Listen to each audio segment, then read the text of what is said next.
Welcome back, everyone. I'm waiting for my metal axles to get here. They are supposed to get here about February 8th, roughly, but we are having some pretty bad weather, so that might get delayed. And then, without going into too much detail, I ended up making a totally new chassis for my miniature gravedigger. And I decided to use a factory original chassis and put it all back together, factory stock for the C24, the factory C24, and then hand it off to my daughter so she can practice driving RC cars. Since it's nice and slow, I think it'd be a good learning experience. So to your right here, is a factory assembled shock. If you already notice, it's backed up against this block of wood right here. So both of these are factory, except I modified one of these. As you can tell, it's just a slightly bit longer. So what is this going to do? This is going to increase our suspension travel because the spring is not compressed. I mean, it's already severely compressed. Here is a uncompressed spring right next to it, right? So you got to compress the spring a whole bunch just to get it on here, right? So we're limiting our suspension travel right away just by the spring itself. So that's how much suspension travel we have using that spring right there to your right. And my modified version, right, up against the block, we have very close to a half of an inch of travel. Again,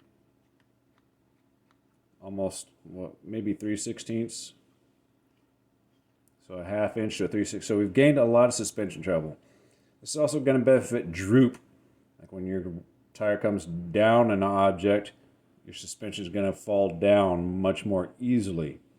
It's not going to have as high of a ride height initially because the weight of the body is now going to compress the spring a little bit, but it's going to provide still more travel even when it's compressed than this one, but you'll have a little bit lower center of gravity. Another benefit. So how do you get there? It's a free modification. It's not going to cost you anything but time. First thing you want to do is get yourself a 5mm drill bit. You're going to mark it out with a piece of tape. You're going to come all the way to the edge, or just about the edge, and mark it with a piece of tape. All right, just basically so the tip of that drill bit is just barely poking through, or at least that's what I did. Right, you don't want to poke it all the way through, then your screw will fall through, right? You just barely poke it through, mark it with a piece of tape. It's hard to discern that on camera because of the angles and stuff, but something just about like that. And then you're going to take your spring. You're going to cut one heavy end off right there, right? One of these, I mean, look at all those wraps right there. Look at all those little wraps. That's not even suspension travel. That's just tied up in spring. That's not even doing anything right there. That's like preload. It's not even doing anything for you. It's taking away your ability for your suspension to travel. So the first thing I do is cut one of those off. Next thing I got is a small pair of jewelry pliers. So these happen to have side cutters on them or dikes on them. So I slid the spring in my dikes, and then I slowly rotated the spring, holding it up to the assembled shock, just the cup and the shock body, no spring. I just held it up there and visually cut it to where I thought it matched. And that's so I built one. Now I'm going to go through and I'm going to do the other three. So this is a very free modification I think will be beneficial for you crawlers out there or people who just want more suspension travel, because like I said in my very first video, the C24 where it's partially assembled, it just seems very rigid, very stiff. Now it's with the oil-filled shocks too. And it's a lack of suspension travel.